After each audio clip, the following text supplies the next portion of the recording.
नमस्कार, आप देख रहे हैं खबर एक्सप्रेस। चलिए जानते हैं आज की 20 बड़ी खबरें। तियानजिन एससीओ मीटिंग में मोदी, पुतिन और जिनपिंग की मुलाकात। चीन के तियानजिन शहर में हो रही संघाई सहयोग संगठन एससीओ की मीटिंग के दूसरे दिन बड़े नेता एक साथ नजर आए। प्रधानमंत्री नरेंद्र मोदी, चीनी राष्ट्रपति शी जिनपिंग और रूसी राष्ट्रपति पुतिन ने लंबी बातचीत की।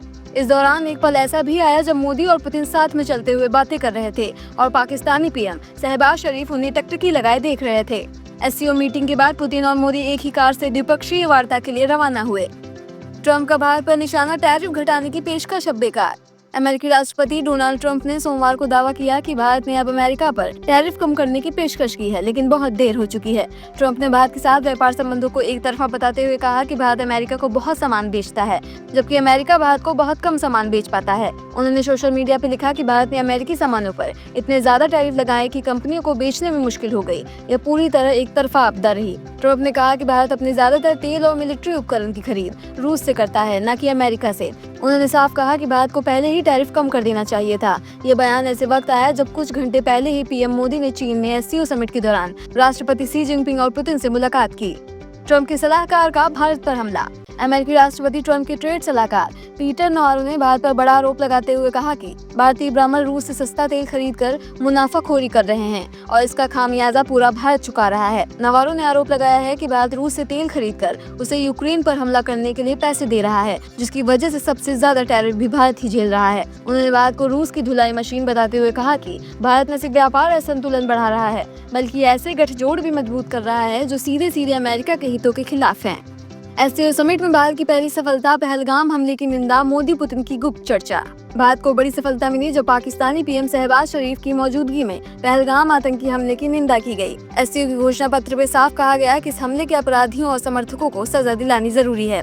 22 अप्रैल को जम्मू कश्मीर के पहलगाम में आतंकियों ने 26 पर्यटकों की हत्या कर दी थी और इससे पहले जून में हुई रक्षा मंत्रियों की बैठक में इसका जिक्र नहीं किया गया था, जिस पर भारत ने नाराजगी जताई थी। इस बीच पीएम मोदी और रूसी राष्ट्रपति पुतिन एक ही कार में बैठकर द्विपक्षीय बातचीत के लिए पहुंचे और सूत्रों के मुताबिक दोनों नेताओं ने करीब 45 मिनट तक कार में गुप्त चर्चा भी की।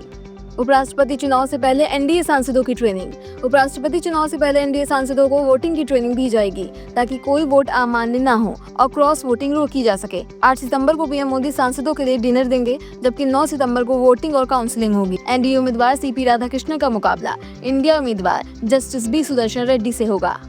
अमेरिका के लिए पोस्टल सर्विस पर रोक। भारतीय डाक विभाग ने अमेरिका के लिए सभी तरीके की पोस्टल सेवाओं पर अब स्थायी रोक लगा दी है। अमेरिका के 50% टैरिफ और कस्टम के नए नियमों की अस्पष्टता के चलते ये फैसला लिया गया है। अब $100 तक के लेटर, दस्तावेज और गिफ्ट आइटम भी नहीं भेजे जा सकेंगे। विभाग ने कहा कि हालात साफ होने और एयरलाइंस तैयार होने तक रोक जारी रहेगी। जिन लोगों की बुकिंग हो चुकी है उन्हें पोस्टेज का रिफंड मिलेगा। धर्म से नेताओं को दूर रखे नितिन गडकरी। केंद्रीय मंत्री नितिन गडकरी के नागपुर में महानुभाव पंथ सम्मेलन में कहा कि धर्म काज से मंत्री और नेताओं को दूर रखना चाहिए, क्योंकि धर्म की आड़ में राजनीति समाज के लिए नुकसानदायक है। उन्होंने कहा कि धर्म व्यक्तिगत श्रद्धा का विषय है, लेकिन कुछ नेता इसका इस्तेमाल करते हैं, जिससे विकास और रोजगार जैसे मुद्दे पीछे छूट जाते हैं। नीमच में जीतू पटवारी को काले झंडे, स्याही फेंकी गई। कांग्रेस प्रदेश अध्यक्ष जीतू पटवारी की वोट चोर गद्दी छोड़ यात्रा के दौरान नीमच में हंगामा हो गया। भाजपा कार्यकर्ताओं ने उन पर काले झंडे दिखाए और स्याही फेंकी, जो पुलिस अधिकारियों की वर्दी पर गिर गई। इस दौरान कांग्रेस कार्यकर्ताओं ने वोट चोर गद्दी छोड़ के नारे लगाए, जबकि भाजपा कार्यकर्ताओं ने गली गली में शोर है, राहुल गांधी चोर है के नारेबाजी की। इंदौर अंबाई अस्पताल के एनआईसीयू में चूहों का आतंक, 2 नवजातों को काटा। इंदौर के अंबाई अस्पताल के एनआईसीयू में लापरवाही का बड़ा मामला सामने आया है। यहाँ चूहों ने 2 नवजात शिशुओं के हाथ कुतर दिए। अस्पताल स्टाफ के मुताबिक एनआईसीयू में कई दिनों से एक बड़ा चूहा सक्रिय है, जिससे कर्मचारी भी सहमे रहते हैं। लगातार घटनाओं के बाद अब अस्पताल प्रबंधन ने बड़े स्तर पर पेस्ट कंट्रोल कराने और एनआईसीयू में चूहे की आवाजाही रोकने की तैयारी शुरू कर दी है। सेक्स एजुकेशन पर सुप्रीम कोर्ट सख्त, एनसीईआरटी और राज्यों से मांगा जवाब। सुप्रीम कोर्ट में 12वीं की छात्रा काव्या मुखर्जी साहा की जनहित याचिका पर सुनवाई हुई, जिसमें एनसीईआरटी और एससीईआरटी की किताबों के सेक्स एजुकेशन हिस्से को जेंडर सेंसिटिव बनाने और ट्रांसजेंडर को शामिल करने की मांग की गई। कोर्ट ने केंद्र, एनसीईआरटी और 6 राज्यों से इन पर जवाब मांगा है। याचिका में कहा गया है कि 2014 में कोर्ट ने इस विषय पर निर्देश दिए थे, लेकिन अब तक लागू नहीं हुए। 2024 की एक आरटीआई में एनसीईआरटी ने स्वीकार किया था कि उनके पास ट्रांसजेंडर और जेंडर सेंसिटिविटी पर सामग्री नहीं है। वृंदावन पहुंचे रायपर बादशाह, स्वामी प्रेमानंद से लिया आशीर्वाद। बॉलीवुड के मशहूर रैपर सिंगर बादशाह वृंदावन में संत स्वामी प्रेमानंद के आश्रम पहुंचे। सोशल मीडिया पर वायरल वीडियो में बादशाह अपने सहयोगी संग घुटनों पर बैठे नजर आए और संत की बातें एकाग्र होकर सुनते दिखे। हरियाणा के करनाल से जुड़े बादशाह के गानों में अक्सर हरियाणा प्रेम झलकता है। उनका हिट गाना बावला इसी वजह से चर्चा में रहा। हालांकि इस गीत को लेकर वे कानूनी विवाद में भी फंसे हुए हैं और मामला करनाल की कॉमर्शियल कोर्ट में लंबित है। गुरुग्राम समेत उत्तर भारत में आधी रात को भूकंप के झटके। हरियाणा के गुरुग्राम में आधी रात को भूकंप के तेज झटके महसूस किए गए, जिसके बाद लोग घबराकर घरों के बाहर निकल आए। नेशनल सेंटर फॉर सिस्मोलॉजी के मुताबिक भूकंप का केंद्र अफगानिस्तान पाकिस्तान बॉर्डर के पास हिंदुकुश क्षेत्र रहा और इसकी तीव्रता 6.2 रिक्टर स्केल पर दर्ज की गई। झटके दिल्ली, एनसीआर, जम्मू कश्मीर, पंजाब, हरियाणा, हिमाचल प्रदेश और उत्तराखंड तो महसूस किए गए। राहत की बात है कि अब तक किसी तरह के जान माल का नुकसान की सूचना नहीं है। गुरुग्राम प्रशासन ने आपदा प्रबंधन टीमों को अलर्ट पर रखा है।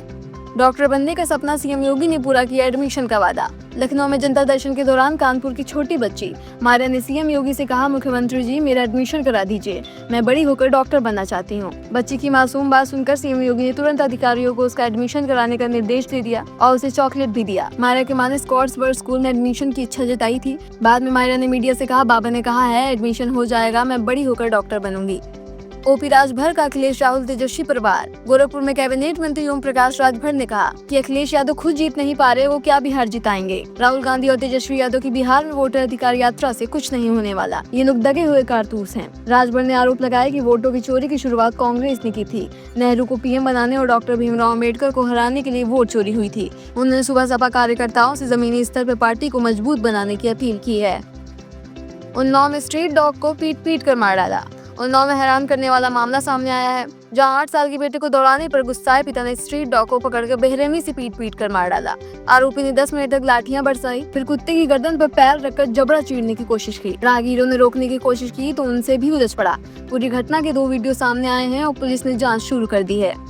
देवरिया रेलवे स्टेशन में किन्नरों का हंगामा। देवरिया रेलवे स्टेशन पर रविवार रात बड़ा बवाल हुआ। यात्रियों से जबरन पैसे मांग रहे किन्नरों को रोकने पहुंचे आरपीएफ इंस्पेक्टर को किन्नरों ने दौड़ा कर पीटा।